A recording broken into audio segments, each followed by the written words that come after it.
join us in the Pledge of Allegiance? I pledge allegiance to the flag of the United States of America and to the republic for which it stands, one nation, under God, indivisible, with liberty and justice for all.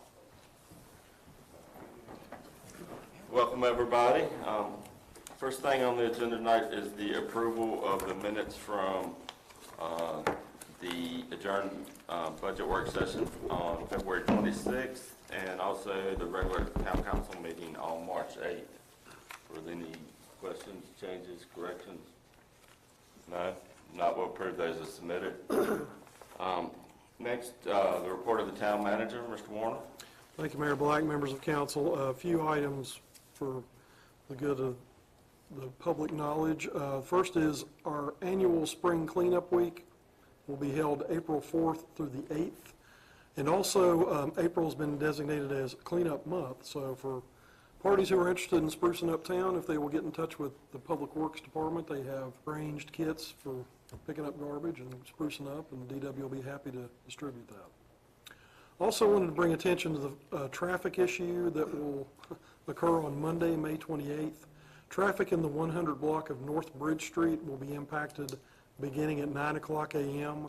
to allow for the installation of new HVAC equipment on top of the building at 102 North Bridge Street. That work is expected to take about 2 hours, so if you have to pass through there, be advised that one or both lanes may be shut down. On a happy note, we wanted to congratulate our Director of Finance, Ann Cantrell, and her family on the arrival of her daughter, Clara, who was born on Tuesday, March 15th, sorry. Tuesday, March 15th. She's out on maternity leave now, getting acquainted with her daughter, and we wish the family well. And also wanted to extend condolences on behalf of the town and myself personally to Mayor Black and his family on the passing of Carol. She was an extraordinary lady, good friend to all, and she certainly will be missed. And that concludes my report. Thank you. Any questions for Mr. Warner? No? Okay. Appearances before council. I'm going to go ahead and do this right now, so I'll invite the GFWC Bedford Women's Club to join me up front here.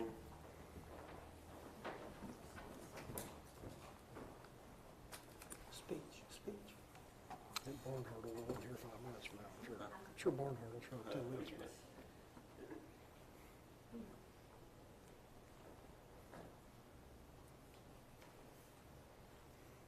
So I'm going to read the proclamation that we're issuing. Whereas the GFWC Bedford Women's Club was founded on March 2nd, 1972 by 23 local women signing a charter to establish a volunteer organization to serve the residents of the Bedford, Virginia area. The club evolved from the GFWC Bedford Junior Women's Club, which itself began in 1951. Living a volunteer spirit, transforming lives each day, not simply with monetary donations, but with hands-on, tangible projects that provide immediate impact. They also support many nonprofit organizations in the area of the arts, conservation, education, domestic violence, historic preservation, animal welfare, food security, health and wellness.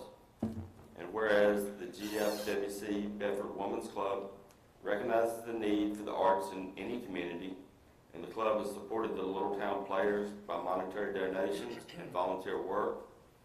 And whereas the GFWC Bedford Women's Club has adopted 2 overlooks along the Blue Ridge Parkway and maintained them on a continuous basis.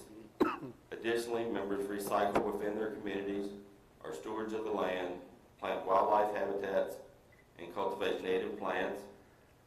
And whereas the GFWC Bedford Women's Club members, past and present, are authors of the Critters in the Kitchen series of cookbooks. The proceeds have been donated to the Children's Room at the Bedford Public Library, as well as other educational purposes. And whereas the GFWC Bedford Women's Club recognizes National Child Abuse Awareness Month and did initiate and continue to support the Pinwheels for Awareness campaign throughout the town and county. And whereas the GFWC Bedford Women's Club recognizes that domestic violence can occur in any community. It has helped subsidize the Bedford Domestic Violence Program, both financially and through many hours of volunteering. And whereas the GFWC Bedford Women's Club recognizes the international importance of the National D-Day Memorial, it has supported the memorial both financially and by volunteer service for many years. And now therefore be it proclaimed that the GFWC Bedford Women's Club began holding their annual craft show in the early 1970s. Being the largest fundraiser of the year, proceeds are shared with many organizations that also live the volunteer spirit as we do on a local, national, and international level, and Loving the Volunteer Spirit Day. Be it further proclaimed that I, Tim Black, by virtue of the authority vested in me as mayor of the town of Bedford, do hereby proclaim March 2nd each year as Living the Volunteer Spirit Day, and call upon all citizens of the community to observe, reflect, and commemorate the unselfishness of the citizens at that time. In witness whereof, I have hereunto set my hand and caused the seal of the town of Bedford to be affixed this 22nd day of March 2022. Thank you all very much. Memorandum of understanding. Gee, Get in the middle there. I was like stirring him up too. I was like, hey, let's talk about the future of print media. Thank you all. Locally owned print media.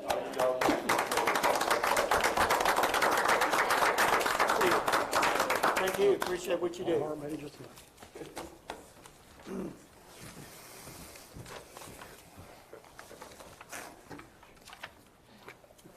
All right, let's see, next item on the agenda is council comments. We'll start Bruce, you're in. Okay, well, first I want to say right now I'm feeling a little sweet because Michigan made it into the Sweet 16. But another thing I also want to add is my condolences to Mayor Black on losing his mom, Carol. She was an inspiration for all of us here, regardless of how well you knew her. In fact, the day after I won my election to the town council, I got a call from someone said, you know what, a lot of people had a lot of respect for Carol for what she did. Whether you were a Republican or a Democrat, she was someone that a lot of people looked up to and respected. And I would like to take this moment to ask that we do a moment of silence for Carol.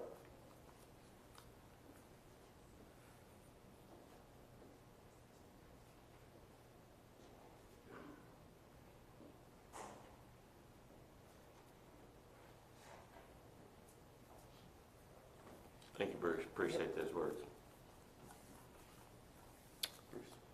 Oh, well, the only thing I can add on, Carol will be greatly missed by all of us. Wonderful lady. Had a lot of work with her at Friends of the Library and several other committees, so I know that's difficult.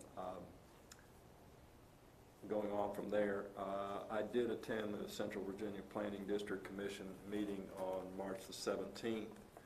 We have appointed a new executive director who will be coming on board June 1st.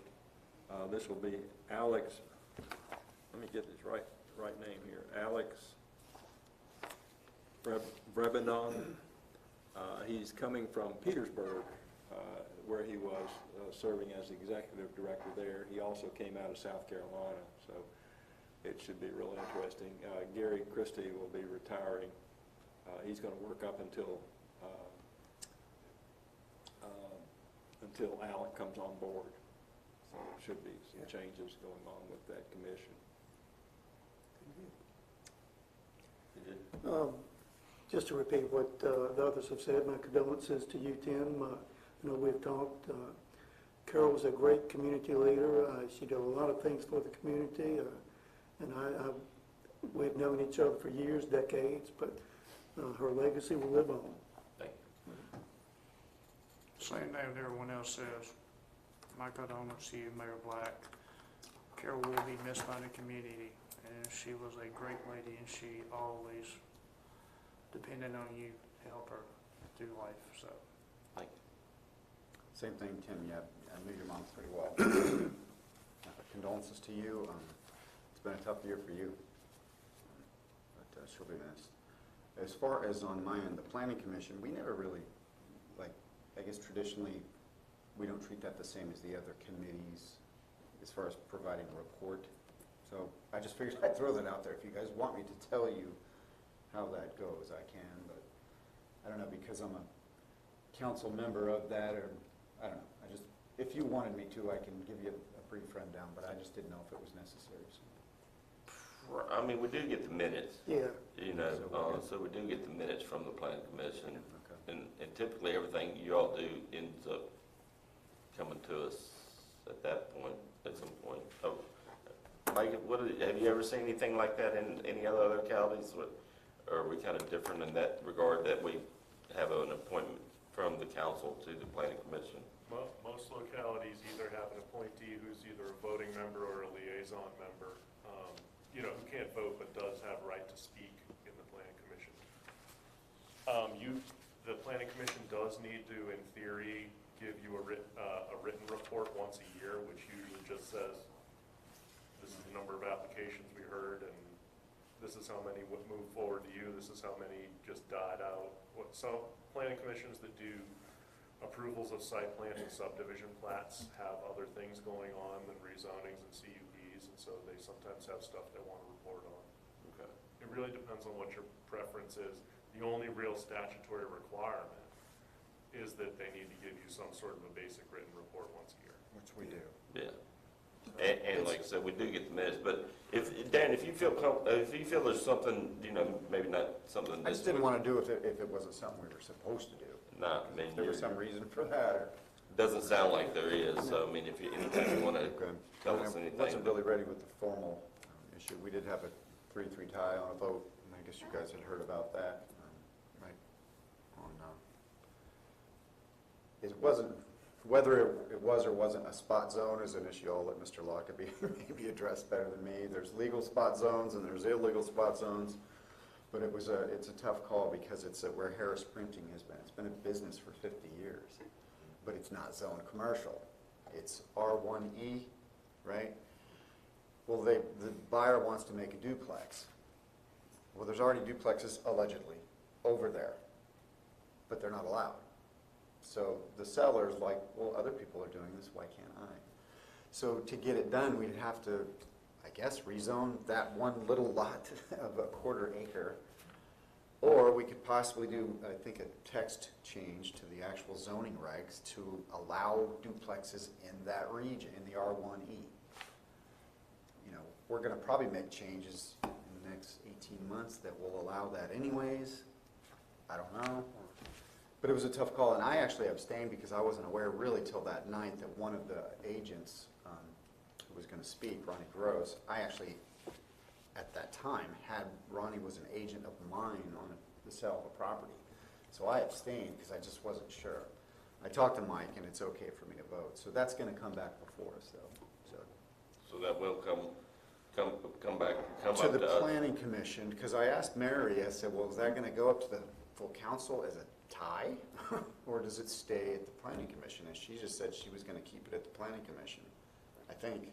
Yeah, until there's either 60 days or a recommendation. So the planning commission has 60 days to make a recommendation, or it moves forward to the council with a very soft recommendation of approval, with no vote at all. So because there was still another however many days left, and the planning commission hadn't made a recommendation, Mary kind of made an executive decision that even though it wasn't formally tabled, that because there had been a tie vote, there was no recommendation yet, so the planning commission could bring it back. Readdress it.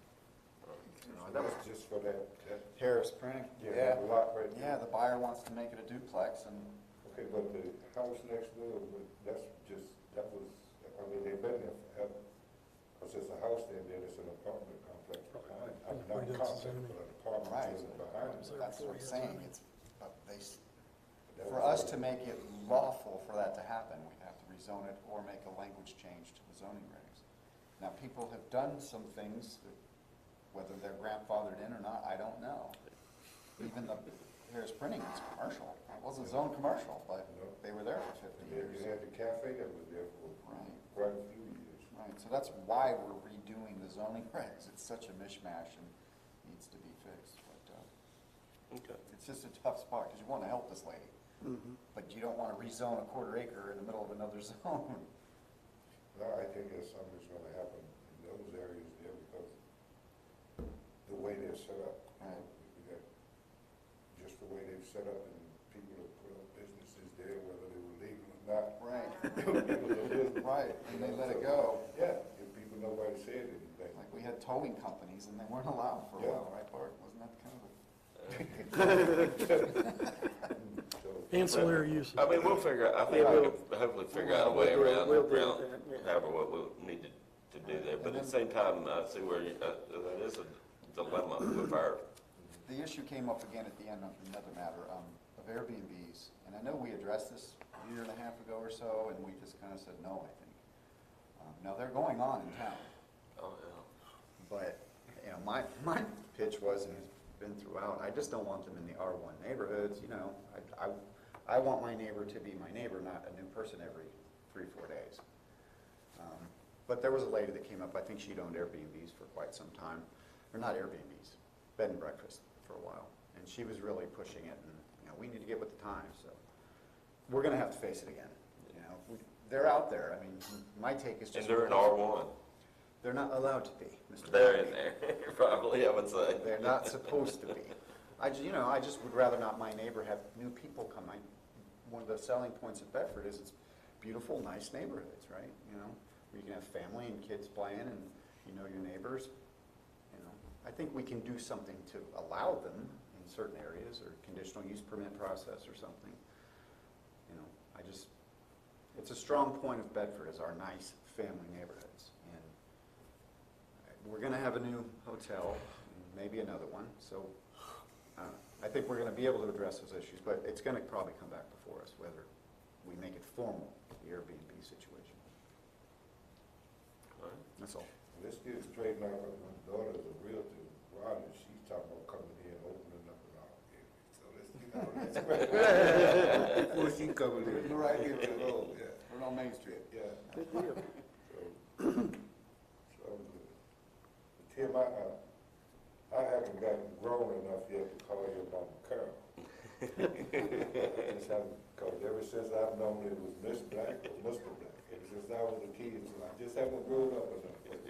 But, both of them will be serving us. They left a legacy, not just a family legacy, but a community legacy.